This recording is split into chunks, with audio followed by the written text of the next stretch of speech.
बाबा साहब अम्बेडकर के कथित अपमान को लेकर राजनीतिक घमासान अब चरम पर पहुंच गया है। आज कांग्रेस और बीएसपी ने देश भर में गृह मंत्री अमित शाह की राज्यसभा में अम्बेडकर के बारे में की टिप्पणी के विरोध में प्रदर्शन किया, तो वहीं बीजेपी के तमाम मुख्यमंत्री और उप मुख्यमंत्रियों ने अम्बेडकर का अपमान करने के लिए कांग्रेस को कटघरे में खड़ा किया है। उत्तर प्रदेश में खास तौर से विरोध प्रदर्शन देखने को मिला, जहां कई जगहों पर बीएसपी और कांग्रेस के कार्यकर्ताओं ने सड़कों पर उतरकर बाबा साहब अम्बेडकर के कथित अपमान का मुद्दा उठाया। हालांकि बीएसपी के निशाने पर बीजेपी के साथ कांग्रेस भी रही। उधर कांग्रेस ने देश भर के जिला मुख्यालयों पर बाबा साहब अम्बेडकर के सम्मान मार्च निकाला। इसमें गृह मंत्री अमित शाह के इस्तीफे की मांग भी की गई। कांग्रेस ने 26 और 27 दिसंबर को कर्नाटक के बेलगावी में महात्मा गांधी के कांग्रेस अध्यक्ष चुने जाने की 100वीं वर्षगांठ मनाने की घोषणा की है। इसमें 26 दिसंबर को कांग्रेस कार्य समिति की बैठक होगी और 27 दिसंबर को बीजेपी के संविधान विरोधी कार्यों को उजागर करने के लिए जय भीम जय संविधान रैली आयोजित की जाएगी। एक और भारतीय जनता पार्टी उन मूल्यों, उन आदर्शों के प्रति समर्पित होकर के कार्य कर रही है, तो दूसरी तरफ कांग्रेस, जिसका इतिहास देश के अंदर भारत के दलितों और वंचितों का अपमान करना, जिसका इतिहास तुष्टीकरण के आधार पर दलितों और वंचितों को उनके अधिकारों से पूरी तरह रोकने की एक कुत्सित चेष्टा का हिस्सा रहा है, और दूसरी तरफ तुष्टीकरण के आधार पर देश को विभाजन के कगार तक पहुंचाने का कार्य भी कांग्रेस ने किया। After the recent their victories in Haryana and Maharashtra, they are becoming arrogant, and their true face, their hidden face, has now been revealed by Union Home Minister Amit Shah inside Parliament, and that is why he is choosing to be stubborn and obstinate and not apologizing for the hurt caused by his remarks to the lakhs of people who follow Dr. Baba Saheb Ambedkar and who believe in the ideals of the Indian Constitution. Amit Shah ji के संसद में दिए गए बयान के एक छोटे से हिस्से को तोड़ मरोड़ कर पेश कर रहे हैं, और लगातार ये घृणित कार्य कांग्रेस पार्टी कर रही है और उन अंबेडकर जी के नाम पर कर रही है जिसने हमेशा डॉक्टर अंबेडकर जी का अपमान करने का काम किया। उनका तो माफी मांगना चाहिए। उन्होंने जिस प्रकार से बाबा अम्बेडकर जी के बारे में बोला है, उसको तो रिजाइन करना चाहिए, माफी मांगना चाहिए, लेकिन भाजपा के लोगों को शर्म का। इस बीच दिल्ली में भी अम्बेडकर विवाद पर जमकर सियासत हो रही है। चुनाव से पहले आप और कांग्रेस बीजेपी के खिलाफ इस मुद्दे को बनाने की पूरी कोशिश में है, लेकिन बीजेपी भी पलटवार कर रही है। दरअसल दिल्ली की राजनीति में यह फैक्टर भी काफ़ी महत्वपूर्ण रोल अदा कर सकता है। दिल्ली की 70 में से 12 सीटें हैं जो अनुसूचित जाति के लिए आरक्षित हैं। दिल्ली में 17% दलित मतदाता हैं। कुल दलित मतदाताओं में 38% जाटव हैं, जबकि 21% वाल्मीकि हैं। दिल्ली के दलित वोटों का बड़ा हिस्सा पिछले विधानसभा चुनाव में आम आदमी पार्टी को मिला था। CSDS लोकनीति के सर्वे के मुताबिक पिछले विधानसभा चुनाव में जाटव के 72% वोट आम आदमी पार्टी को गए थे, जबकि 22% बीजेपी को और केवल 3% कांग्रेस को मिले थे। जबकि 65% वाल्मीकि वोट आपको, 29% बीजेपी को और 4% कांग्रेस के हिस्से में आए थे। अन्य दलित की बात करें तो 66% आपको, 27% बीजेपी को और 5% कांग्रेस को मिला था। दिल्ली में 20 सीटें ऐसी हैं जहां दलित मतदाता 20% से अधिक है।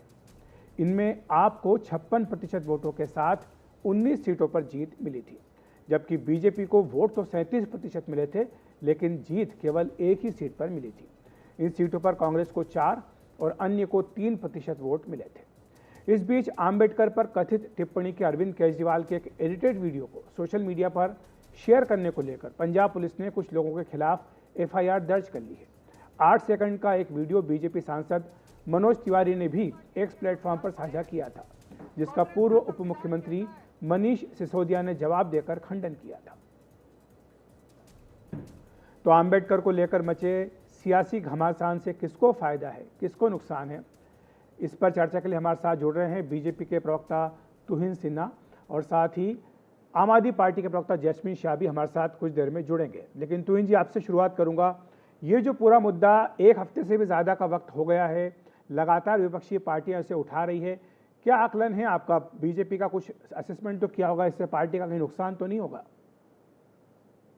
नमस्ते अखिलेश जी, देखिए ये फायदे या नुकसान की बात नहीं है। माननीय बाबा साहब अम्बेडकर जब तक जीवित थे तब तक कांग्रेस पार्टी ने उनका अपमान किया, और अब बाबा साहब अम्बेडकर के नाम पर झूठ बोल बोलकर लोगों को भ्रमित कर रही है, लोगों को गुमराह कर रही है। 2024 के इलेक्शन में उन्होंने एक झूठ फैलाया कि संविधान खतरे में है, आरक्षण समाप्त होगा। जब उस झूठ का जवाब उन्हें महाराष्ट्र और हरियाणा के असेंबली इलेक्शन में पिछले 2 महीनों में मिला है, तो अब नए नए तरीकों से वो अंबेडकर जी के नाम पर लोगों को भ्रमित करने का प्रयास कर रहे हैं, और ये हम अब होने नहीं देंगे। देखिए, नेहरू जी अभी जो हाल फिलहाल में पिछले हफ्ते 10 दिन में जो किस्से सामने आए हैं, आप ये मान सकते हैं, आप एक कल्पना कर सकते हैं कि देश के प्रधानमंत्री जो है खत लिखा करते थे एडविना माउंटबैटन को, खुशियां मनाते हुए कि बाबा साहब अम्बेडकर जो है वो मुंबई में चुनाव हार गए हैं। वो खत लिखकर जश्न मनाते थे कि अब वो हमारे कैबिनेट के हिस्सा नहीं है। तो इस प्रकार से निरंतर कांग्रेस पार्टी ने बाबा साहब अम्बेडकर को दुत्कारा है, उनका अपमान किया है। 2 बार चुनाव में जबरदस्ती एक ईगो इशू बनाकर उनको परास्त किया। भारत रत्न उनको 36 वर्ष जो है, उनके मृत्यु के 36 वर्ष उपरांत 1990 में जब भाजपा समर्थित सरकार थी तब उन्हें भारत रत्न मिला।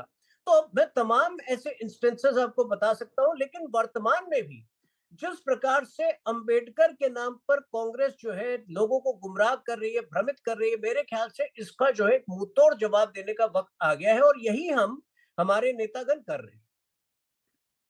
हमारे साथ जैस्मिन शाह भी जुड़ गए हैं, आम आदमी पार्टी के प्रवक्ता। जैस्मिन जी, स्वागत है आपका एनडीटीवी इंडिया पर। आपने तुहिन जी को सुना होगा, वो कह रहे हैं कि बात को तोड़ मरोड़ करके पेश किया जा रहा है।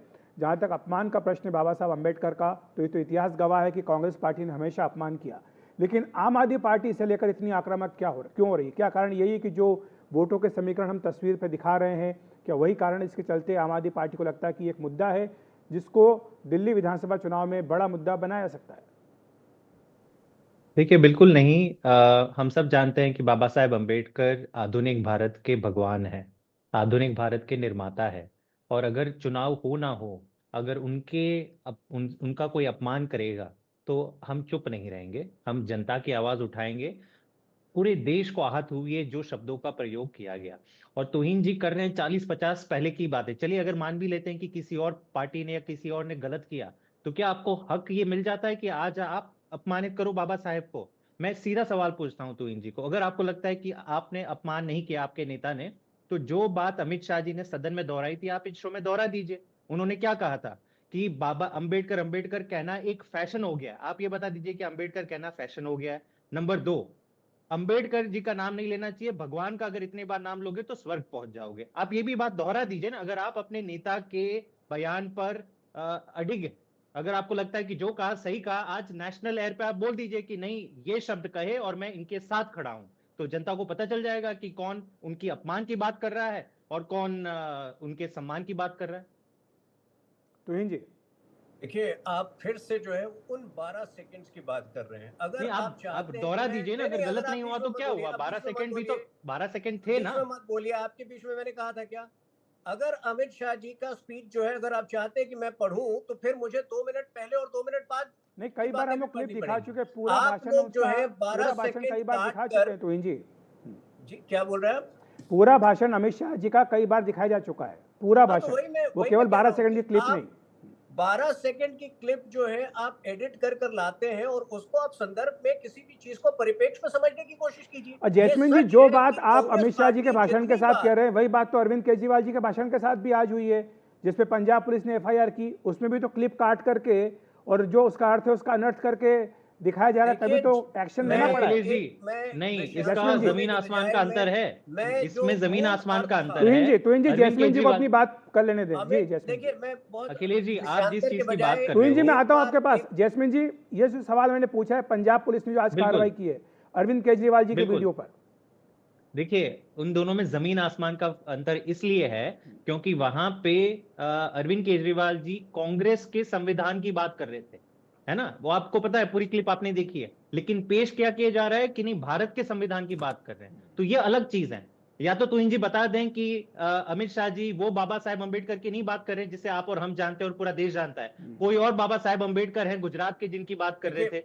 तुहिन जी बता दीजिए, स्पष्ट कर दीजिए। ठीक है, अब तुहिन जी सवाल को देखिए, मौका दे पॉइंट देते ये हैं। जी नहीं है। तुहिन जी, देखिए, मैं बहुत ही सरल शब्दों में अमित शाह जी ने जो कहा उसका तात्पर्य बता देता हूँ। तो देखिए, राहुल गांधी और कांग्रेस पार्टी को ये बातें समझ में नहीं आती। मैं समझता हूँ उनमें विवेक का अभाव है। कम से कम आम आदमी पार्टी, जो कि एक समय पढ़े लिखे लोगों की पार्टी होती थी, वो तो समझे इस बात को।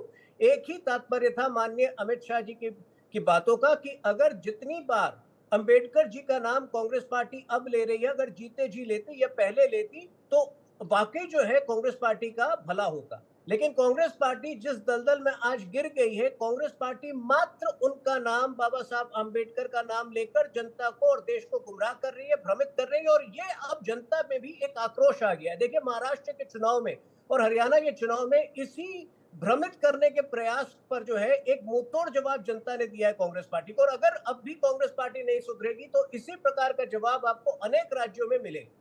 जी तो जैस्मिन जी, वही कांग्रेस पार्टी जो बीजेपी के हिसाब से बाबा साहब का अपमान करती है, इंडिया गठबंधन में आपके साथ है। अखिलेश जी, इनकी तुहिन जी की बात का एक ही तात्पर्य निकल रहा है कि फला फला पार्टी ने कुछ आपत्तिजनक बात करी थी या कुछ काम किए थे 40-50 साल पहले, इसलिए आज की तारीख में भाजपा को लाइसेंस मिल जाता है कि जो चाहे वो अंबेडकर जी के बारे में कह सकते हैं। उनकी कोई जवाबदेही नहीं, उनको लोगों से कोई लेना देना नहीं है। बात यही समझ में आती है। देखिए, बाबा साहेब अंबेडकर जी का क्या सपना था? एक तो चीज है, चलो बातों की है ना, बातों पे भी आपने अपमानित किया, एक चीज है। दूसरा, जो बाबा साहेब अंबेडकर ने कहा है, एक तो पहले उन्होंने संविधान की रचना करी। आपने अपने पिछले 10 सालों में क्या किया? संविधान को कुचलने का काम किया, सबको पता है। दिल्ली की बात देख लीजिए, चुनी हुई सरकार को आप नहीं काम करने देते, सबको पता है। देश भर में एमएलए एमपी की खरीद फरोख्त करना, ये संविधान की हत्या नहीं है तो क्या है? दूसरी चीज, बाबा साहेब का क्या सपना था अखिलेश जी?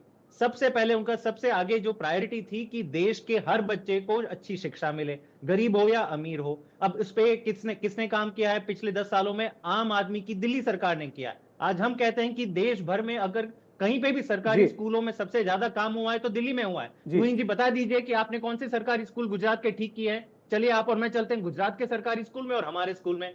तो ना ठीक है शाह जी, माफी चाहूंगा, मैं माफी चाहता हूं, समय की थोड़ी कमी है, समय की कमी, आपको बीच में रोकना पड़ेगा क्योंकि ये बहस हमें अभी यहीं पर विराम लगाना होगा, समय हमें अनुमति नहीं दे रहा है। बहरहाल शुक्रिया आपका हमारे साथ जुड़ने के लिए, और तुहिन जी आपका भी धन्यवाद जुड़ने के लिए। ब्रेक ले रहे हैं, ब्रेक के बाद हाजिर करते हैं।